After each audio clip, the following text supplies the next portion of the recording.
Hey Internet, Eric here. Welcome to the next chapter or installment or whatever of the Bronco Eric review series. I think that's what we're calling it. If you don't know what that is, there is another YouTuber by the name of Bronco Juggalo. His channel is Bronco Juggalo Talks Movies. I've mentioned him many times before.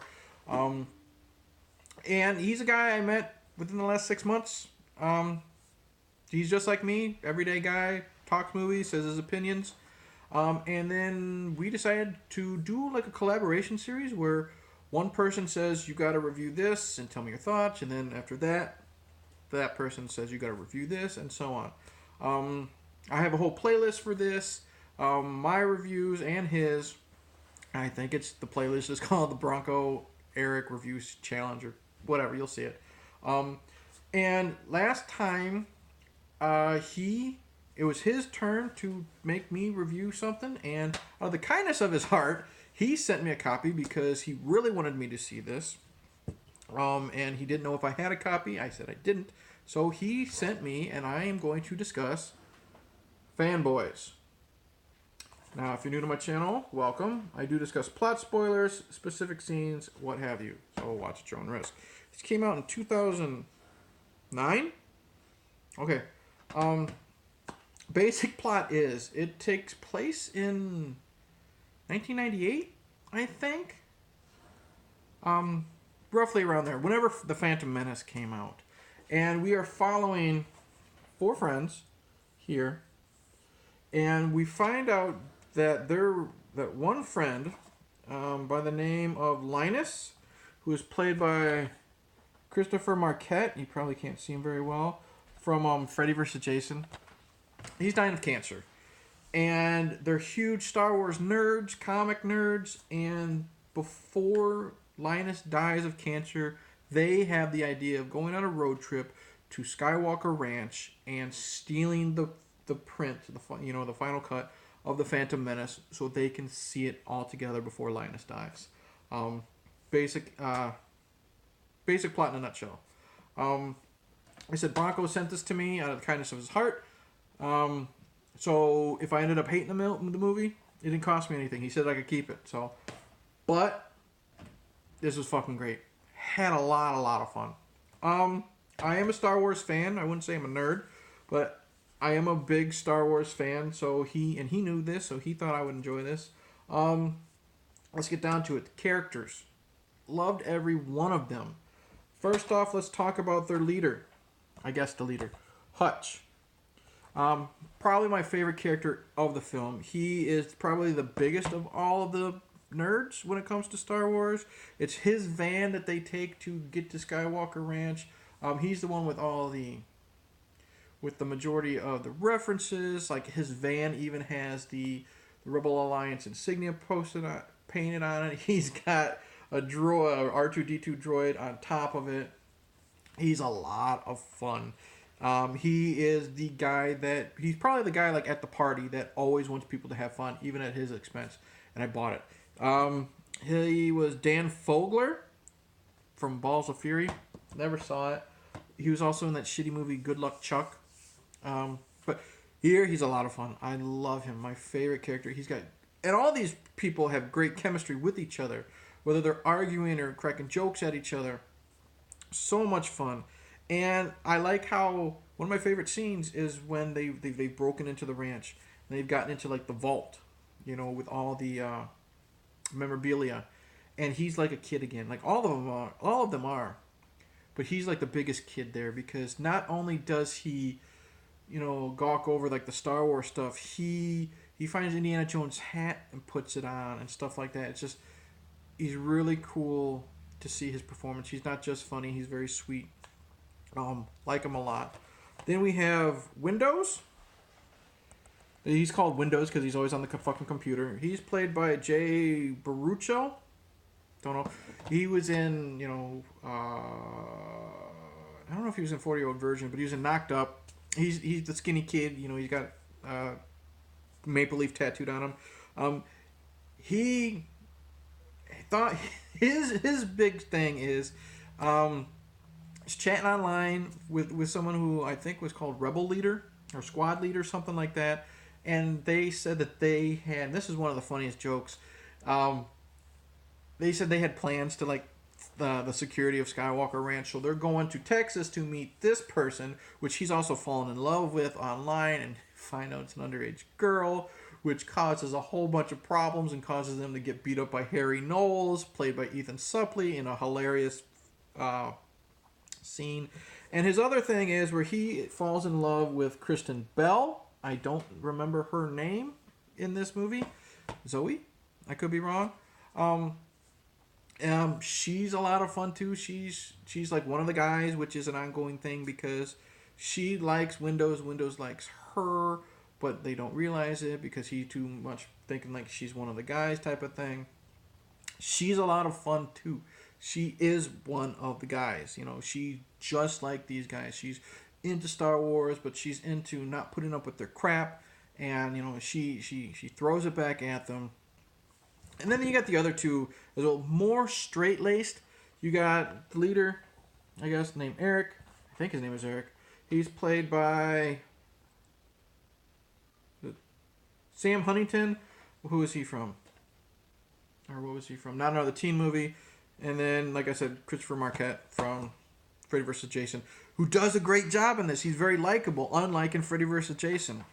Those two are the more, like I said, straight-laced guys, but they still have their quips. They still have their, you know, love for Star Wars, and it's still a lot of fun. All four of them, plus Kristen Bell, 5 of them, great together. Love it. And I love this because it's a road trip movie. I love road trip movies. Road Trip, Euro Trip, Harold and Kumar. It's a lot of fun where someone goes from point A, tries to get to point B, and in between a lot of zany shit happens. Like, one of my favorite scenes is they're supposed to go to Texas to meet, you know, the underage girl, which is a funny scene when it's revealed and Windows just goes apeshit and crazy. But Hutch takes a side tour, or you know, he takes a, you know, he doesn't go to Texas. We'll just say that. I don't know how else to say it, because while everyone's asleep, because he's going to wherever they're going. It's like the birthplace of Captain Kirk, and he goes there just to pick on and treat some Trekkies like shit. And the lead Trekkie is played by Seth Rogen in a hilarious performance with teeth out to here and hair slicked back. If you didn't know it was Seth Rogen, it's hard to recognize him. That was a great scene, which includes a big brawl and a statue getting destroyed and Eric driving the getaway van and has these honking. It's Chewbacca's growl and they're jumping in the van to get away. I love it. And then Hutch, one of my favorite scenes or parts in that is when he's telling the boys to come on and he pulls out his arms like this and he makes the noise like, you know, shink shink, come on bub. Wolverine reference. A lot of fun.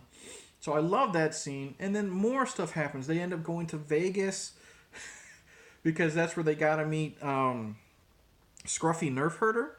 Scruffy Nerf Herder is the one who really has the plots or the plans to Skywalker Ranch, and while they're there, they meet up with some girls who end up being prostitutes, and they have to run away from the pimp, who is also played by Seth Rogen, all tatted up with Star Wars tats, and they think they become friends, but he still wants $2,000, and they got to get away from them while going to Skywalker Ranch, and then they clash with the nerds, and it's a big mess, but it's a lot of fucking fun. And then like there's this scene here, totally random. They end up at a bar one night, and they find out the people at the bar are pissed because their dancers didn't show up or they left or something, so they make the boys dance and strip to Menudo. And then he's like, "What? We got to strip to Menudo?" And one of the guys, I think, breaks the beer bottle and says, "You got a problem with Menudo?" Funny shit. They meet Danny Trejo, who tries to fix you know, their flat tire, and he ends up just giving them a bunch of guacamole laced with weed, and it's so random, so fun. I loved every bit of it. Cameos in this are great. We have William Shatner playing himself. I won't get into what he does. We have Billy D. Williams shows up playing a judge named Judge Reinhold. We have Carrie Fisher shows up playing a nurse, and there's a great I Love You, I Know scene in there. And we, we have Ray Park. Ray Park plays like the head of security at Skywalker Ranch, and he does some of his Darth Maul lightsaber moves with some batons, and just a lot of fun. I mean, sure, Star Wars fans are gonna, like me, like huge Star Wars fans, are gonna pick up the references and see this and that. Oh, that movie, that the Willem scream is there, and oh, look, that's Ray Park, and oh, they're falling into the garbage chute, which is just like from Part One, and that's great. And then people who aren't really into Star Wars can sit down and really, really enjoy it. My wife likes Star Wars. She doesn't know a lot of the characters and this and that, but she sat and watched it with me, and she had a good time too. Yes, Bronco, thank you so much, because A, you made me watch a good film, a film I really, really enjoyed. B, you gave this to me so I can watch it whenever I want, and trust me, there will be multiple watchings of this because it's just a lot of fucking fun. There are some serious moments there because there was a falling out with Eric and the other guys because they stayed nerds and he went to go work at his dad's business, so there was that.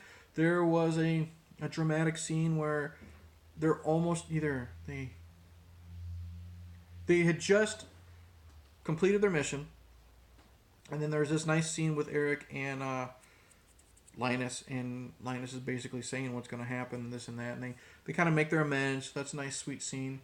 And then I like how, one thing I'll say, one of my favorite parts is the end of the movie, and it's the very last line, and I won't say it. The very last line of the movie had me in stitches, and I thought it was a great way to end. I mean, I knew I was in for a treat when this movie starts with, the crawl, just like, the Star Wars crawl, in the words in space, and it was just self-referential and this and that. A lot of fun. It started off on the right foot. It ended off on the right foot. A lot of great stuff in the middle. Highly, highly recommend Fanboys. Not just for Star Wars fans, but for just people who love good, fun, comedic road trip movies. So, thanks, Bronco. Highly, highly recommend. Now it's my turn to have him review a film. And I didn't know what I was going to do until recently. And I've slowly been going through his backlog of videos because the man puts out like a video, if not every day, every other day. And I like to, like when he's doing series, I like to start at the beginning. Like I do this with a lot of YouTubers. Start at their first video and work my way forward. And I'm almost done with his Friday the 13th review series, I guess. And although we have our differences, we agree with most of the stuff in his series.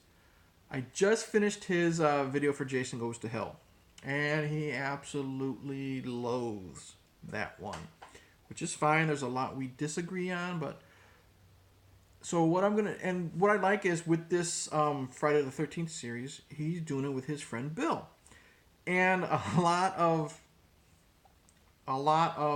the series was an ongoing, kind of like an ongoing storyline between him and Bill. Bill kidnapped Bronco and tortured him and this and that, and then Bronco got away and tortured Bill. It was a fun little gimmick, and now that's over, and they're just sitting there and reviewing the films. Well, me being the guy I am, I like to poke fun at people, poke the bear. And I would always poke at Bronco in my comments and, saying you got what you deserved from Bill. And I would do hashtag Team Bill. So I was sticking up for Bill until he got to until he got to Jason Goes to Hell, which is one of my favorite in the series. And I know it's all a matter of opinion, but I am throwing out this challenge now to both Bronco and Bill. And Bill, it's mainly to you because, like I said, I was on your side until you trashed Freddy. Why do I keep saying Freddy versus Jason? Jason Goes to Hell. The next video, or the next film I would like you to discuss with Bill is a movie that I know he will not have fun watching because he's afraid of spiders. Bronco and Bill, you don't have to do every one, but I would like you to do this one if you're man enough. Bronco and Bill review Arachnophobia. and Bronco, I would like Bill to sit and watch it with you to prove that he actually watched the film. So there you go. Challenge is out. First off, once again, highly recommend Fanboys. Go see it. Find some way to see it. You'll have a lot of fun. Bronco and Bill, you got arachnophobia. And that's it. Thank you for watching. Please like, subscribe, click the bell, comment below, all that shit. Cheers, and Flash if you love Wookiees.